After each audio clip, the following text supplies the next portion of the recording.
ici à la Brique, c'est un quartier qu'on a en repartissant la ville, on dit que c'est tous les musulmans. Donc quoi là-bas, il y a le poulet, il y a les couturiers, tout. Mais ils ont réfléchi. Nous avons quitté nos villages, nous avons quitté le monde, nous avons quitté partout pour venir ici là. Maintenant, qu'est-ce qui va faire notre particularité? Non. Le couscous qu'on fait là-bas chez nous, avec les sauces qu'on fait là, on va faire ça.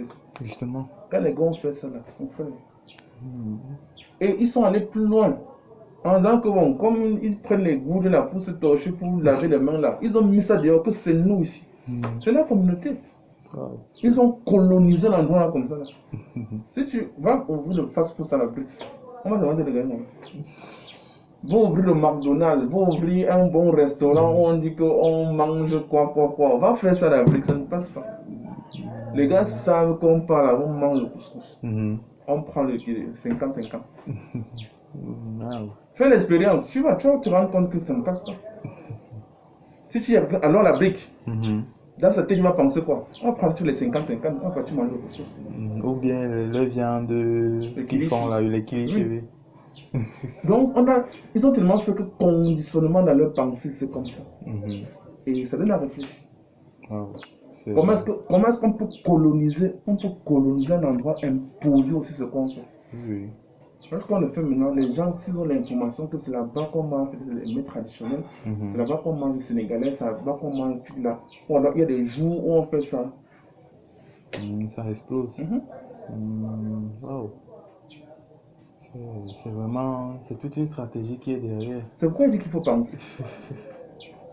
En vrai, je n'aime pas les documents, je n'ai rien. Je passe simplement à partir de manière expérimentale. Pas la théorie, quelque chose qu'on peut faire et on a les résultats. C'est ça qu'il est question. Justement.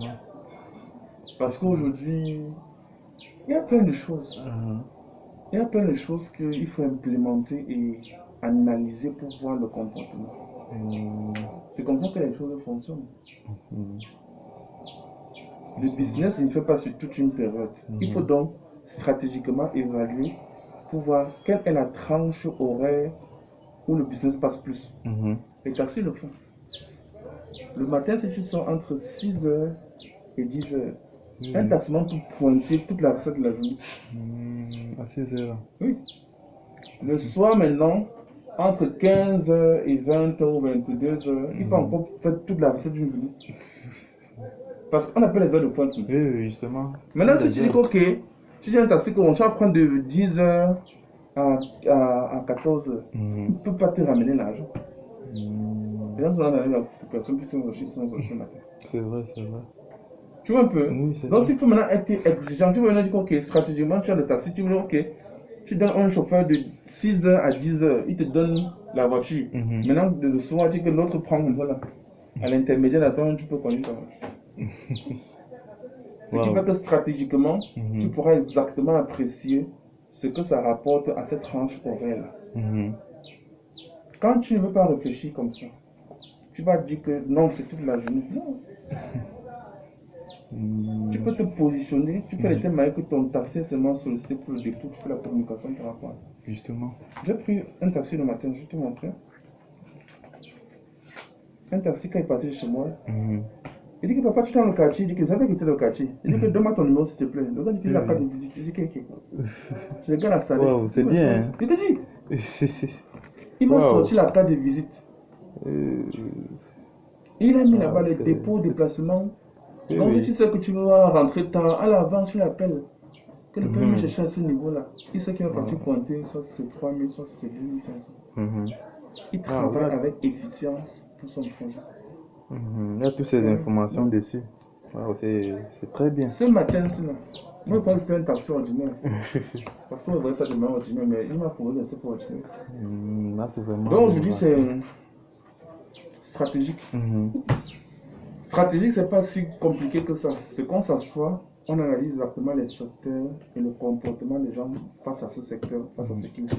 Justement. Une fois qu'on a analysé, stratégiquement maintenant, on se positionne pour faire telle chose pareille. Justement. Lorsqu'on fait maintenant comme ça, on évalue, on apprécie. Une fois que c'est bon, ça prend l'ampleur. Les gens, par exemple, ont le 8 mars, par exemple, ou la fête du travail. Les endroits sont pris à l'avance, non? Les endroits sont pris à l'avance. Les hôtels, les trucs, parce que pour faire comment dire, pour satisfaire leur personnel, les entreprises prennent ça à l'avance. Justement. Maintenant, on peut proposer également le restaurant, les after-work aux gens. Les gens ont fini le travail, ils vont se retrouver quelque part. On peut proposer les gars. On les voit dans un secteur précis là. Tu dis que non, tu vois le chef, tu dis que bon, gars, il y a un endroit là, on peut vous faire une réduction, mais venez. Ils viennent donc là-bas.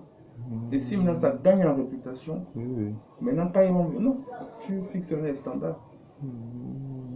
Wow. Et en fonction comment dire, en fonction du service que tu offres, tu peux subdiviser les VIP là-bas ici. Justement. Donc quand même dans une